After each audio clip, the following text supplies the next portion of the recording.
Hey, salut, c'est la Haute-Gaule. On est le dimanche 2 mai. Il fait soleil, mais il fait froid. J'avais envie de réagir à deux choses aujourd'hui. La première, parce que je viens de répondre à quelqu'un sur le mail, je reçois tous les jours sans exception. Quand je dis tous les jours sans exception, c'est tous les jours de l'année sans exception. Des mails de gens qui me disent, voilà, un médium voyant, etc., m'a dit que j'avais un don, etc. Alors, c'est un petit peu comme l'idée des médiums voyants, etc., qui vont te dire que tu es, entre guillemets, sous emprise, possédé, etc., etc. En fait, c'est du business. Il faut bien faire attention à ça. Ça ne veut pas dire que la personne n'a pas de don, mais il faut toujours bien vérifier parce que je pars du principe qu'on a tous un don, certes, mais parfois le don n'est pas forcément médiumnique, hein. Il y en a qui ont un don pour travailler le bois, d'autres qui ont un don pour communiquer, d'autres qui ont un don pour la danse. Le don n'est pas forcément médiumnique, mais je trouve ça assez interpellant parce que c'est une chose qui ne m'arrivait pas avant. Avant, j'avais ce genre de mail peut-être 10-15 fois par an. Maintenant, c'est vraiment quotidien.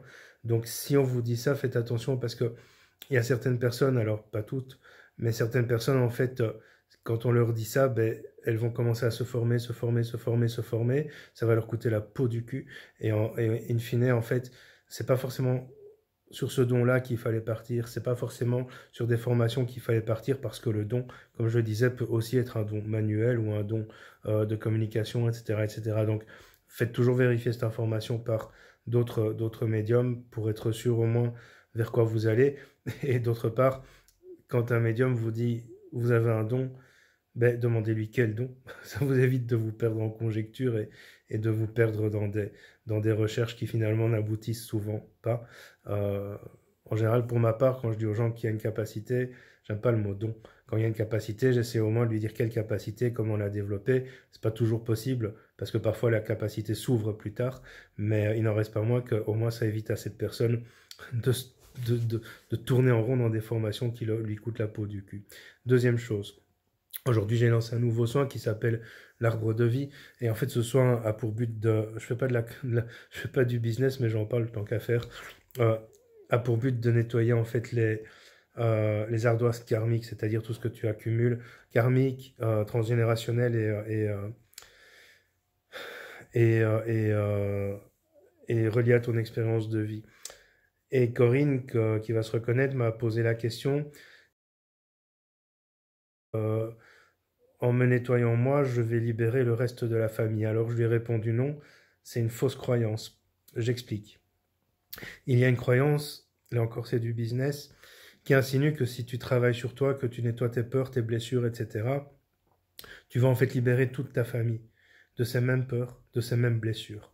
C'est absolument archi faux. Alors, c'est vrai dans certains cas, parce que ce n'est pas toujours tout à fait faux. En fait, une fois de plus, c'est une théorie New Age c'est une théorie qui existe, enfin, du moins, c'est pas une théorie, c'est un fait, qui a de nouveau été détourné et dévoyé par le New Age pour amener les gens, en fait, à penser que s'ils travaillent sur eux, ils vont régler les problèmes de leur fille et par la même occasion, peut-être les problèmes avec leur fille ou leur fils, etc., etc. En fait, c'est faux. Il y a certaines personnes qui viennent sur Terre, euh, avec cette mission-là. C'est-à-dire que quand ces personnes viennent sur Terre, leur mission est de nettoyer les lignées. C'est-à-dire qu'elles travaillent sur elles et elles demandent ni à maman, ni à la sœur, ni au frère, ni au fils, de travailler sur eux parce qu'en travaillant sur elles, ces personnes-là, qu'est-ce qui va se passer? Comme c'est leur mission, elles vont libérer toute la lignée des problématiques qu'elles auront résolues. Ces personnes-là s'appellent soit des nettoyeurs, soit des catalyseurs, soit des libérateurs. Alors, comment on sait que cette personne à cette mission-là, bah là encore, il faut percevoir, être médium ou avoir des outils qui le permettent. D'autre part, tout le monde ne peut pas être libéré. Pourquoi? Parce que, par exemple, moi, je dois travailler sur telle problématique, ça fait partie de mon chemin de vie, et personne ne peut faire ce travail à ma place. Alors si, par exemple, mon enfant travaille sur la même problématique, si moi, je n'ai pas réussi à résoudre la chose, ça ne me libérera pas.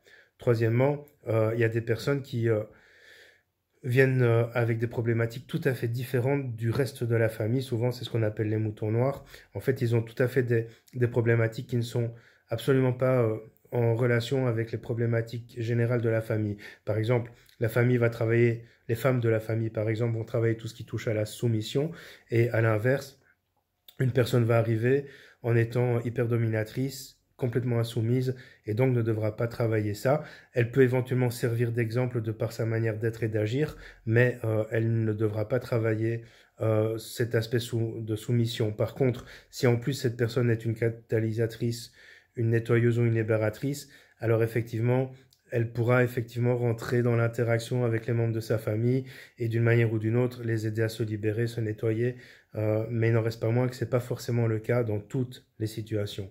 Donc non, quand tu travailles sur toi, tu ne libères pas forcément toute la lignée. Ça dépend de cas de figure, ça dépend du karma de chacun, ça dépend de ce que chacun vient travailler dans son cycle d'évolution, ça dépend de tes outils, ça dépend de tes autorisations, ça dépend de plein de choses.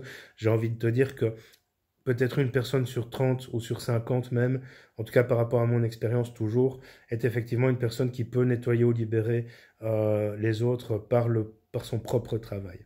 Voilà, j'avais juste envie de réagir là-dessus. C'est toujours plus clair d'expliquer ça par les mots que de l'expliquer par écrit. J'espère que c'était clair, parce que j'ai l'impression de m'être un peu perdu dans le truc.